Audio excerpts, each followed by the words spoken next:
Meadow Brook Theater is closing their season with a bit of laughter with their production of Always a Bridesmaid. And today we're chatting with two of the cast members, Milika Cheree and Stephanie Wahl. Thank you so much for being here. Thank you for having us. Yes, thank you. So you're both in your final week, your tech week before it finally arrives, Always a Bridesmaid. Milika, how are you feeling about this last week? Oh, I feel good. We've been running the show a few times. Like that, we're at a point where we're just running, which is really good. We get on the stage tomorrow. So we'll do some restaging and it's really exciting. It's been such a good process, and we've had people come in. Some of our crew have come in to see what they need for their part of the show. And it's been nice to get reception and what's funny, what's not. And it's a comedy, so it's good to see how people are taking all the jokes and all the comedic moments. Stephanie, let's hope she didn't just jinx it by saying everything's running smoothly and now all of a sudden, you're on stage tomorrow. No. How are you feeling about it, Stephanie, though? I'm feeling great. I mean, I love Meadow Brook. I've been very fortunate to be here for several productions throughout the years. And so it's a lovely place to feel comfortable, to make mistakes, to be yourself. There's such a great team, both behind the scenes, like the production team, and they're just fantastic. So we're prepared, and I'm on stage with the funniest women I have been able to work with. And so I'm really, really fortunate and just looking forward to, as Milika was saying, getting the audience in there because, an actor's job isn't really complete until they're in front of an audience, because that's when, especially with comedy, that's when this is landing, this isn't, I need to fix this here, they're not understanding this. And so we really can't finish our jobs until we get that first audience. But I'm feeling good. I feel like too, when you have a show that's like written by one of the people from the Golden Girls, like you already have like a good basis for like such a funny right? show. Like you can only go up from there, Exactly. Right. It's a great reference. Yeah. Just because it's on all the time. Anywhere in the world, any time of day, you could probably find it because it is such good comedy and it's just so well written. That's why it still plays. And so hopefully the audiences here will really enjoy this.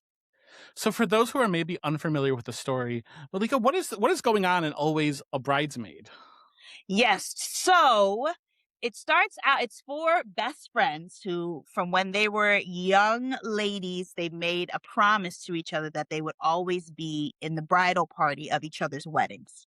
So now when the days actually come for each of them, we get an inside scoop on how their wedding days each go. So we have 4 weddings because it's 4 young ladies. And they are in a house that is run by Stephanie's lovely character, Sedalia, who runs the house where all the weddings take place. And we pretty much see all the craziness that may happen in a wedding day. For those who have never known how weddings go or all the preparation that goes into it, we see how all these ladies kind of support each other and they may bicker at each other or have all these moments and how they get each other down the altar or to the aisle each day. So it's very, very interesting and a big day for sure. Yeah. Stephanie, what was it about this project or this story that really spoke to you? You're like, I have to be a part of this one. Well, the fact that it's here at Meadow Brook and it's directed by Travis Walter and I love working with Travis. It's like I said, it's just a comfort zone and we speak each other's language. And there's this feeling of I can fail.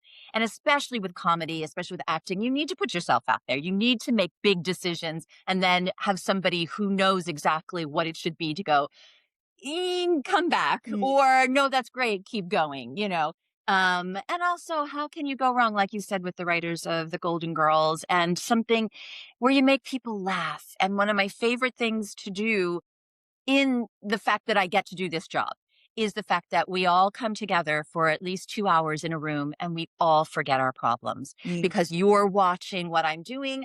I have to be someone else. So I forget what I'm doing and I become that person. And I love that shared experience of let's all just forget for a little while and enjoy ourselves and just have a good old laugh. Yeah. Which hopefully we will. Which you really, again, my day job is a psychologist and you really cannot, I tell people all the time, laughter is truly the best medicine. Like in a moment of difficult times, in a moment of just like we need community and we need laughter. And so getting to come together to see a show, especially like you said at Meadow Brook, I mean, it's it's an experience. It is. And, that was one of the hardest things, I think, during the pandemic for Yeah. everybody is the fact that there wasn't that outlet besides together, that shared catharsis in a way of either laughing or crying but we needed that. And we still do. You still need those moments because life is hard and you need somebody to go, this is funny. Forget about that for a little bit. Let's enjoy it. Like a meme. You know what I mean? Like you send somebody a funny or a cat video, but this is a great way. And, it's a great way and a great way to share my life with these great ladies. Yes. So. So, like, when you're kind of in a show like this and you talk about the comedy and how important it is for the escapism, as an actor, do you also get to kind of experience a little bit of that as you're also trying to balance putting on a show for the audience? Absolutely. And it's such an interesting like connection between escapism, but also relating to the material. So I recently got married like a few months ago. So it's been interesting. Congratulations. Thank you. Thank you so much. But it's been so interesting to do this play that takes place around weddings and be like, oh yeah, that might have happened when I was prepping for my day or when I was a bridesmaid for this friend's wedding. So it's interesting. I think there's a level of escapism, but there's also the relatability. And I think that's what we enjoy as well when we go to the theater, because we're able to say, oh, I did that with my friends, or, oh yeah, me and my girlfriends, we had this moment, or do you remember that day? And I love that as an actor because it also informs me how I view my friendships and how I'm able to bring what I know with my own personal life to the work. And if my friend was going through this, how would I react? And would I be this type of friend to this person? So I love the moments where it's like it becomes reality in a way, it becomes so relatable that you're almost not acting because, you're able to really put yourself into the environment and the piece that's happening. I mean, that is so cool then too, when you get to step into a role and you're just like, it is kind of real life. You know what I mean? Like these are real people and these are real experiences, especially, like I said, congratulations on your wedding, but you kind of went through that. You kind of know what it's like to step into that role and Yes. have it be a part of your, the day to day as you're getting ready and preparing for that. For sure. For sure. So Stephanie, who are you playing in Always a Bridesmaid? I am playing Sedalia Ellicott. She is she runs the celebration venue. She runs the wedding venue in a place in Virginia. So luckily I'm from Baltimore originally. So doing Virginia, and we do put on a little more accent for Virginia, but it's not too far. My ear is not too far away from it. She runs a tight ship. This has been in her family and for a long time, and she wants to make sure that all of these weddings, all of these, whatever the celebration is that comes to this venue, and so she helps bring some of the fun to the situations and a little bit more of like the outsider perspective to the other women who are going through the weddings themselves, Right. So. And she has a great It's a lot of responsibility. Right. Yes. Repeat clients, obviously. Yes. I mean, that's the part of making people happy. You want them to come back if you ever need it, right? That's right. That's absolutely right. She does some selling in the show too. She does sell the place a little bit. So she gives a little incentive to people. So, but it's just so much fun. It's one of those pop in, say something funny, pop out again, pop in, say something. So it's really a lovely role to get to do that. So it's great. So what do you feel is like maybe unique about this character comparatively to some of the other roles that you played? Well, I just didn't come from away here. So this is polar opposite. I mean, both Southern people, because I Very did much play so. Diane, and so I got to play a Texan.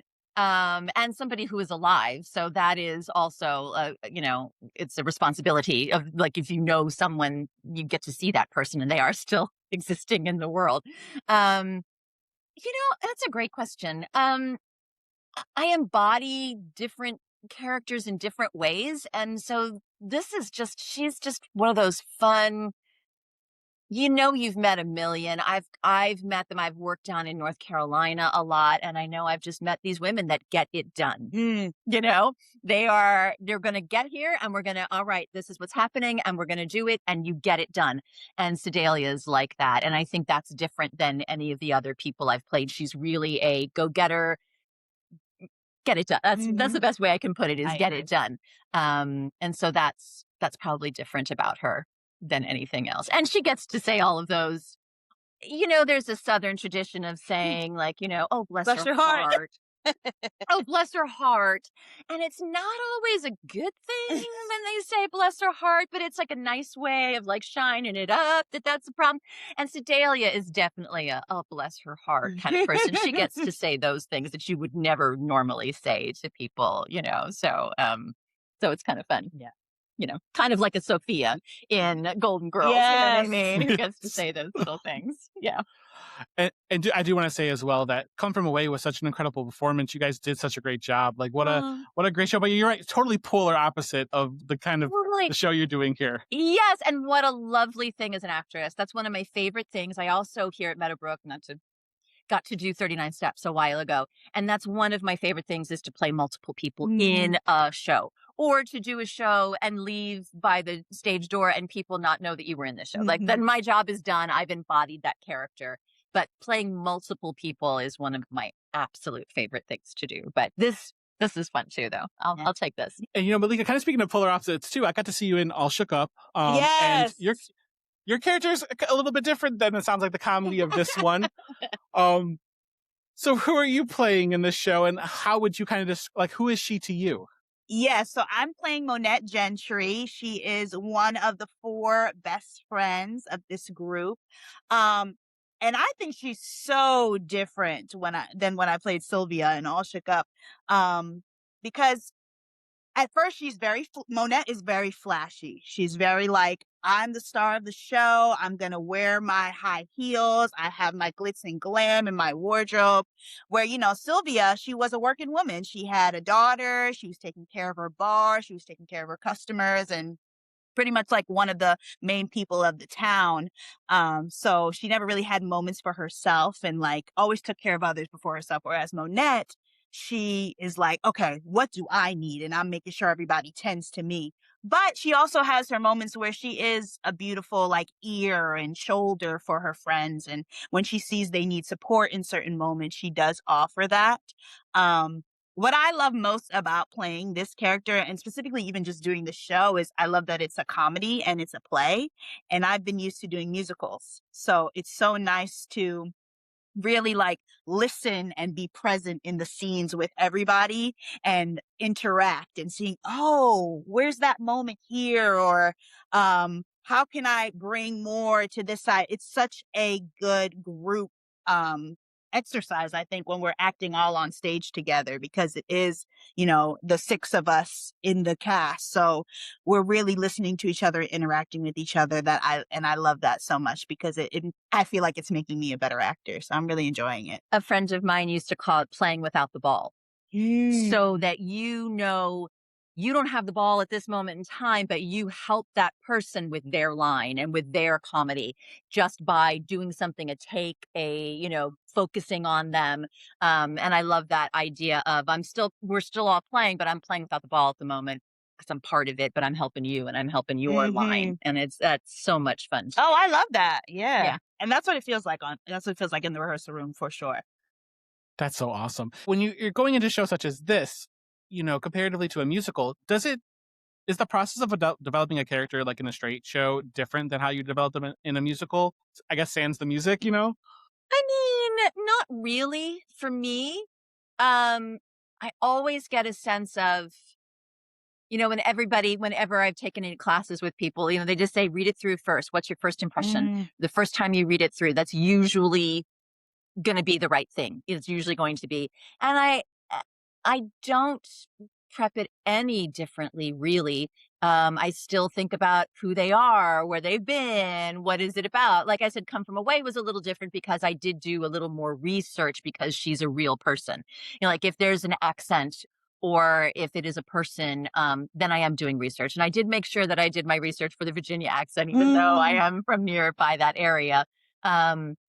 So yeah, even though there's no music with this, I'm still doing the same kind of research. What about? Yeah, I would say I do the same prep that Stephanie's talking about. What I do find different is like, again, when we're actually in the room and we're doing the scenes, the musicals, at least that I've done, so many things are set. Like it's like, okay, this is the song, and or this is the choreography, and usually the blocking is a little bit more strict because we're making sure that everybody is seen in a way. And I just love, literally within the word, the playfulness of doing a play. So it's like your character could say a line differently, and it's like, oh, so that's kind of the energy shift. And I just love that I feel a little more freedom when it comes to those scenes. And it's like, okay, from start to finish, how are we sort of arcing this scene? And it could start one way and then completely end another way. And with the runs we've been doing, I found moments in each time that I'm like, oh yeah, we did this one different today. And it still worked. So there's so many different ways that the scene can go that I would say personally I don't find a lot with musicals, because it's like, okay, the number is the number, the music is the music. But I find with the play, it's like, oh, this scene can start one way and end another way, which is pretty cool. And it again allows me to be more present, which I love. Yeah. Yeah, I would definitely say from like the hour perspective, I feel like musicals are very much like, they're so well-oiled machines for the most part. You have a track that basically you have to get through, but like plays, you do get to kind of play in that sandbox a little bit more. And like, as long as you're getting to point A to point B, you can have some fun with that. Yes, absolutely. Absolutely. I agree. So Stephanie, what themes from the show do you feel really resonate with you, with where you're kind of at in your life right now? Oh, beautiful. That's a beautiful question. It is. Sometimes I got to put that therapist cap on, Yeah. What resonates with me in my life right now? Um, probably it's not my character, actually. It's probably Libby Ruth, that is played by the wonderful Cheryl Tursky.